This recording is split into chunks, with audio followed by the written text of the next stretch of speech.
Millennials all over the world are turning 40, and the words aging millennial have started appearing in a lot of comment sections online. 40. Yeah, it's happening. And for this video, we're going to run through a list of things that can be considered controversial to wear by a millennial these days. These are just opinions, but they're also objective fact because we know everything about everything. Joining me today is now a regular on the channel, Peter from Peter's Prism. He lives in Manhattan, came over to Queens for this shoot today. He has the channel Peter's Prism, which is styled through a Gen X lens. And then the very special guest, more special than Peter, I'm afraid, is Dan Hakimi, who is a menswear writer and critic, and I will say guru on Instagram, especially at The Second Button. And he's got a blog, The Second Button, as well. Yeah. Thank you for coming on the channel, guys. Thanks for having us. The first thing I want to talk about, dress sneakers. Those... God. Brands like Wolf and Shepherd, but they kind of disappeared. Amberjack is still very big. Cole Haan, like half of their stuff. These things that are like leather Oxfords on top, and at the bottom they're like a white spongy sneaker. And you know, Derek Guy, the menswear guy on Twitter, his favorite thing is to show like people in the White House, because now millennials are politicians in their 40s, you know, wearing skinny suits with dress sneakers. What do you guys think? So those like Franken shoes with the dress shoe upper and the sneaker sole are awful. They're so, they don't do either job better. They're not more comfortable than like New Balances, and they don't look anything like a decent dress shoe. Nothing like a decent dress shoe. Nobody's getting fooled by those. They will instantly kill your suit if you wear them with a suit, in terms of like... Yeah, especially with the contrasting sole. With the contrasting sole, yeah. If your concern is comfort, if you have to wear Cole Haans because they're more comfortable than something else, I would honestly usually recommend learning to style sneakers with a suit, because I think it can be done well, and I think it can't be done well with anything that you call a dress sneaker. I don't recommend it to everybody, but like, it can be done, and it can look great. And the thing that really gets me is when guys wear funky socks with their dress sneakers and their suits. Like, that's horrible. Right, you're drawing so much attention to your ankles. Yeah, why? I'm really glad you mentioned that, because a very millennial thing specifically is funky socks. Like, that was so cool 10, 15 years ago to Please. like, let's have a touch of like fun with your outfit. Have Please some wacky stop. socks. Yeah. Yeah, it's considered very dated now. Mm-hmm. What do you think? I don't mind like a little bit of like a purple sock or an orange sock, but like wacky patterns. Those brands are almost always like super cheap too. Mm-hmm. And like if that's where you get your personality from, you don't have a personality. Another millennial thing, the slim, skinny fitting jeans that were all the rage 20 years ago. Like the millennial pilgrimage from skinny jeans to straight leg and maybe even to relaxed. Start. Go.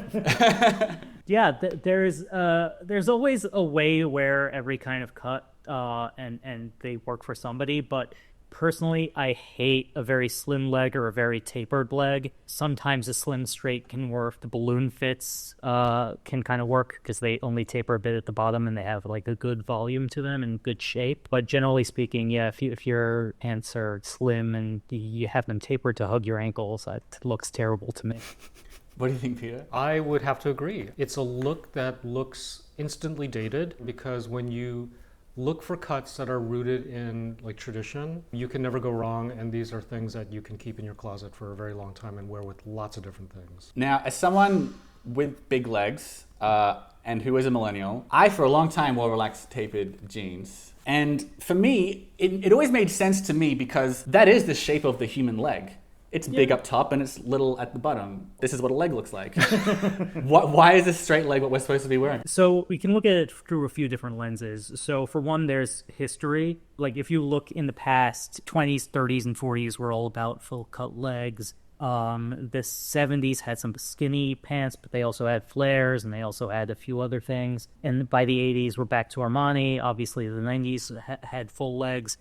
So the only time that slim legs were really popular in the past century was like the 50s and 60s. And if you look at their slim legs, they're not nearly as slim as the 2010s. We really went too slim. And now you talked about your body type. Obviously, people should wear what fits their bodies. I also think too much taper can make you look top heavy or can make you look like you have twiggy ankles sometimes. And I think pants just drape better if they have some room to drape. I'm hearing the shape of the human body is wrong. And that's sacrilegious, actually. You're saying God's design is bad.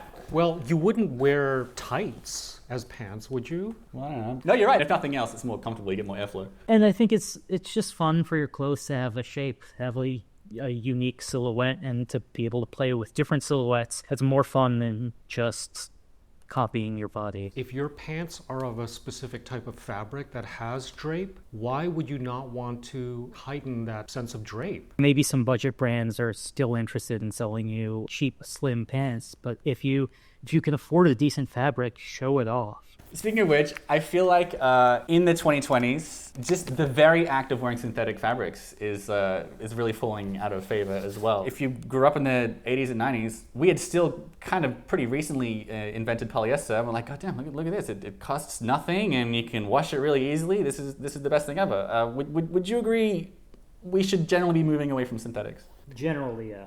Generally, yes. I hate polyester as a general fabric for especially pants. They look bad. Why? It's plastic. It doesn't drape.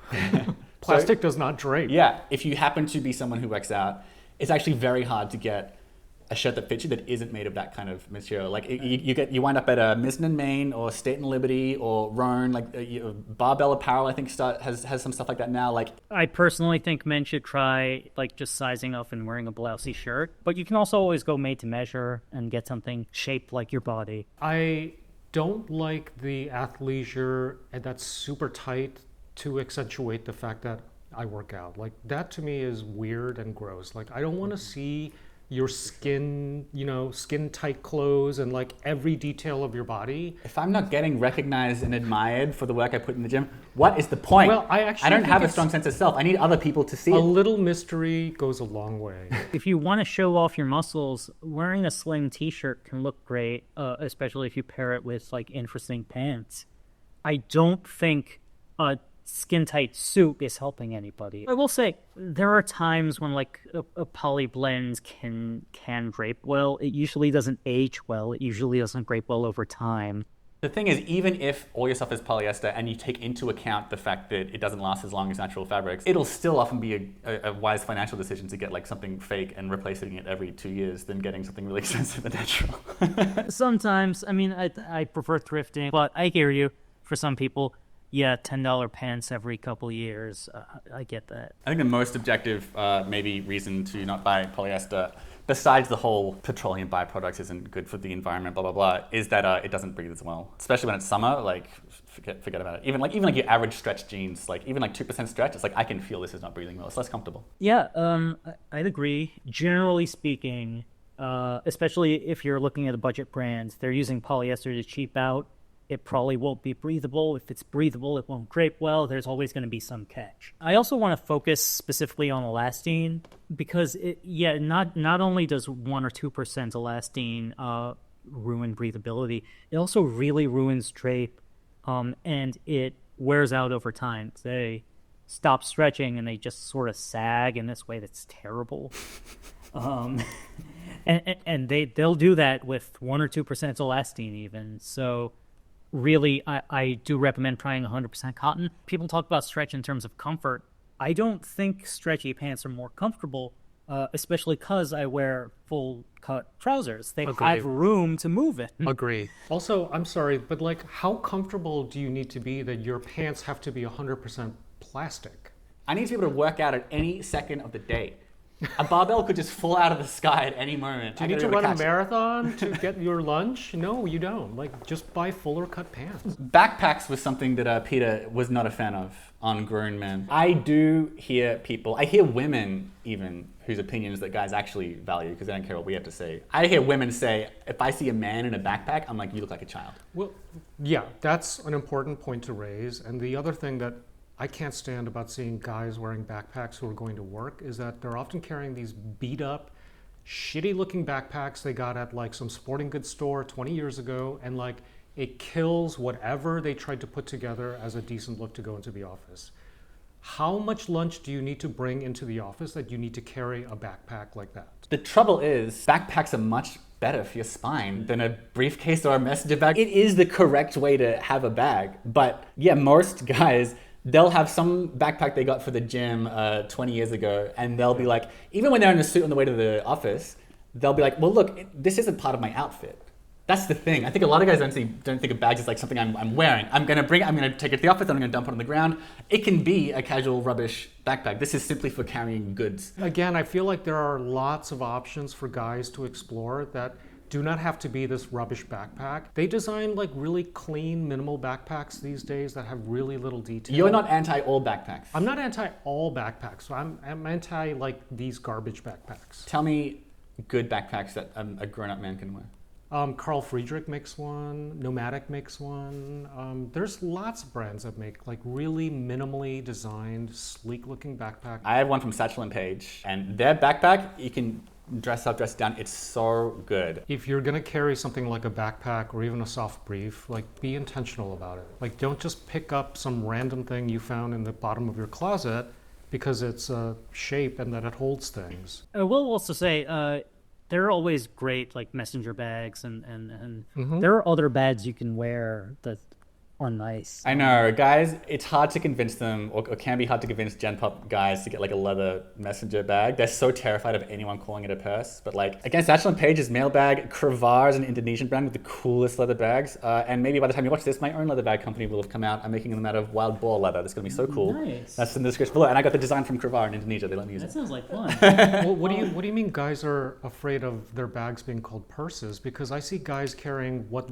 are actually purses all the time. You live in Manhattan, though. Yeah. Yeah, the average person, the average guy. Soho isn't real life. Yeah, And then I think the last thing I'll say is, like you mentioned, guys don't think of it as part of their outfits. If it really, at the end of the day, after all we've said, if that's the thing that works for you, I do believe in utility over style most of the time.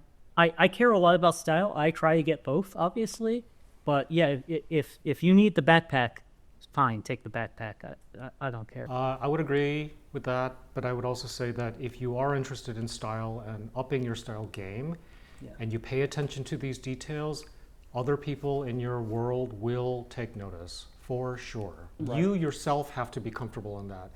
It might not be what we're recommending, but if you're comfortable in it, that confidence will come through. Right. At the end of the day, you have to like the way you look. You have to feel like you look good. And hopefully our tips can help with that. But at the end of the day, these are just tips. And if you look in the mirror and you think, man, these big fatigues look awful, then don't wear them. Yeah, all this is made up, subjective, and meaningless. So just live your life and try to do good things, and so you can die without too many regrets. And that's our video. That was about slim pants, and now it's about existential despair. My name's Nick, this is Stridewise. It's about casual and durable stuff more than anything. Peter's channel is Peter's Prism. It's more about Gen X stuff and design, that side of fashion. And Dan Hakimi here is the second button on Instagram, and he has a website as well. And he is smarter than I think probably both of us on this kind of stuff. So we all have something to offer. That's the big I don't fucking know. Subscribe here if you just went up here, and otherwise give these gentlemen a follow. And thank you very much for coming on the channel today, guys. And we'll Thanks, Nick. catch you for the next one and find them around the internet. Yeah. See you later. Bye.